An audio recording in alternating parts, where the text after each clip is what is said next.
Now, Russian President Vladimir Putin has confirmed that Moscow targeted Ukraine's energy infrastructure in retaliation for Kyiv's strike on Russian soil. Now, those attacks reportedly involved US-supplied ATACMS medium-range missiles. Now, Putin has warned that future Russian strikes could focus on what he described as decision-making centers in Kyiv, indicating a potential escalation in the ongoing conflict.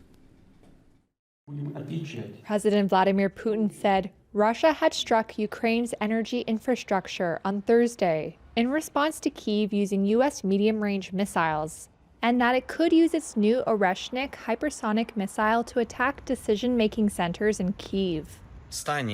Ukrainian President Volodymyr Zelensky accused Russia of a, quote, despicable escalation, saying it had used cruise missiles with cluster munitions in its attack on power infrastructure.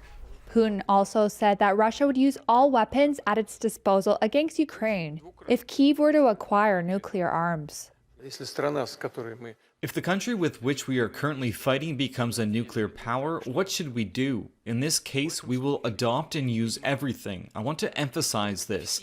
Exactly all the means of destruction at Russia's disposal. Everything. The New York Times reported last week that unidentified Western officials suggested U.S. President Joe Biden could provide Ukraine with nuclear weapons before he leaves office. Putin said it would be practically impossible for Ukraine to produce a nuclear weapon, but that it might be able to make a so-called dirty bomb. Russia has repeatedly said, without providing evidence, that Ukraine might use such a device.